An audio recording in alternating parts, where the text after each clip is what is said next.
박정희가 경제 발전을 어떻게 해왔는지를 몇 가지 사례로 알아보도록 하겠습니다. 대통령이 된 후 박정희는 경제 발전을 국가 최우선 정책으로 생각하면서 경제만 발전한다면 다른 문제가 다 해결되며 민주주의도 경제 발전보다 먼저가 아니다 라고 주장합니다.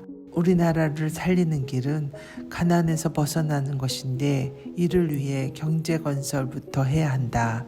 국민을 먹여 살려놓은 다음에 문화와 복지가 있는 것이 아닌가라며 가난으로부터의 해방을 강조합니다. 그러나 박정희의 경제발전 성과는 그의 장기 집권을 위한 구실로 바뀌게 됩니다. 박정희는 경제발전을 위한 전도사인 양 경제발전을 위해 온 힘을 쏟아부었습니다. 매월 열리는 수출진흥 확대 회의를 직접 참석해서 수출 목표를 확인하고 가발 하나까지도 상품으로 만드는데 관심을 보여줍니다. 박정희는 수출량이 늘어날 때마다 마치 주식이 오르는 사람처럼 좋아하며 이것 보시오, 이렇게 이번에 올랐어요 라며 기뻐했습니다. 당시 자원과 기술도 부족하고 아무것도 없었던 가난한 시절에 경제 발전을 이룩하기는 쉽지 않았습니다. 박정희는 잘 살아보세 라는 구호로 국민들에게 무엇보다도 중요한 것은 가난으로부터 벗어나서 우리도 잘 살아보자라고 강조했는데 당시 국민들에게는 이러한 구호가 상당히 설득력 있었다고 보여집니다. 보릿고개로 상징되는 가난으로부터 경제성장을 이룩하기 위해서는 국민들이 합심하여 정부 정책을 지지하고 허리띠를 졸라매어야 한다고 강조합니다. 당시 우리나라는 기술이 없어서 다람쥐를 수출하거나 오줌을 수출하던 시기였습니다. 그만큼 가난했습니다. 박정희가 정권을 잡고 나서 국고가 텅 빈 것을 알고 쿠데타를 후회할 정도였다고 합니다.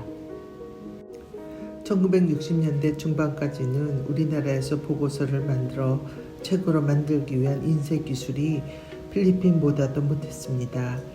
인쇄술이 발달된 필리핀에 인쇄를 부탁하면 몇 개월 뒤에 인쇄된 초안이 오고 이를 수정해서 다시 필리핀으로 보내면 교정본이 우리나라로 돌아오게 되는데 그 과정이 몇 개월이 걸렸다고 합니다. 1960년대 초 완공된 장춘체육관은 필리핀 기업의 손을 거쳤습니다. 우리 기술만으로는 그렇게 큰 건축물을 지을 수 없었기 때문입니다. 당시만 해도 필리핀은 우리보다 소득 수준도 높고 기술도 앞서는 나라였습니다. 지금의 필리핀과 우리나라를 비교해보면 상상이 가지 않을 정도였습니다. 아마도 박정희에 대한 향수를 가진 사람들은 당시의 가난을 뼈저리게 느꼈던 사람들이 많다고 생각합니다. 경제정책의 핵심은 수출 유지의 경제 성장이었습니다. 1960년도 1인당 국민소득이 80달러이고 농업과 수산업의 비중이 38%였고 GNP 중 소비 비율이 97%에 달하는 전형적인 후진국 경제 구조였습니다. 이후 1979년에는 수출이 150달러이고 중화공업의 비중이 38%이며 광공업 분야 중에서 중화공업이 차지하는 비중이 50%에 육박하는 발전된 중화공업 중심의 중진국으로 뛰어올랐습니다.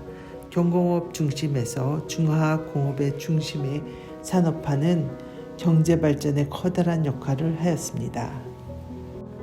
박정희는 가난을 극복하고 외화를 벌어들이기 위해 독일의 광부와 간호사를 파견했는데 당시 서독에서 광부와 간호사는 험한 직업으로 알려져 있었습니다.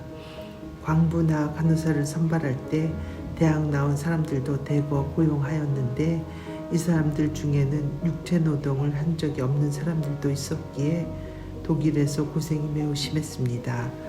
광산 경험이 없는 지원자들이 2달간의 훈련을 마친 후 근무하게 되어서 부상과 사망의 사고가 많았습니다. 독일에서의 간호일은 한국과 달랐습니다. 주로 병실 청소, 환자 용변 돕기, 변기 청소 혹은 다른 독일인 간호사들의 식사 준비 등 어려운 일을 떠맡아 했습니다. 1964년 12월 박정희는 파독 광부와 간호사를 격려하기 위해 독일로 갔습니다. 파독 노동자들과 만찬 자리에서 연설하던 박정희가 눈물을 흘리자 독일 대통령이 손수건을 건네주는 장면이 있었다는 일화가 있습니다. 독일을 방문한 박정희가 광부와 간호사들과의 만남에서 광부들로 구성된 밴드가 애국가를 연주하자 박정희가 선창하면서 합창이 시작되었습니다. 광부들과 간호사들은 떠나온 고향과 조국 산천이 눈앞에 스치고 지나갔을 겁니다. 가난한 나라의 대통령으로서 젊은이들이 타국에 와서 고생하는 현장을 본 박정희는 울컥하는 마음이 들었을 것입니다. 당시 유경수 여사도 눈물을 흘렸다고 합니다. 1964년 박정희가 굴욕적 외교라는 반대 속에서 일본과 국교를 맺은 이유는 경제개발을 위한 일본의 투자금이 필요했기 때문입니다. 일본과 국교를 정상화하면서 일본으로부터 유무상 각각 6억 달러의 차관을 들여와서 이 자금으로 산업 육성을 하게 됩니다. 일본과의 국교 정상화를 반대하는 시위가 날로 번지게 되는데 이를 6.3 사태라 하며 박정희는 이러한 시위를 무력으로 진압합니다. 박정희는 우리가 언제까지 미국 놈들 밀가루나 얻어먹고 살아야겠어. 경제 발전을 해야 하는데 모든 게 돈이야. 세수가 늘어날 것 같지도 않고 외자 도입도 어려워. 일본으로부터 유상 무상 6억 달러 청구로 자금을 받아야겠어. 나는 생명을 걸고 추진할 생각이야. 너무 민족적 감정만 앞세우면 뭐해.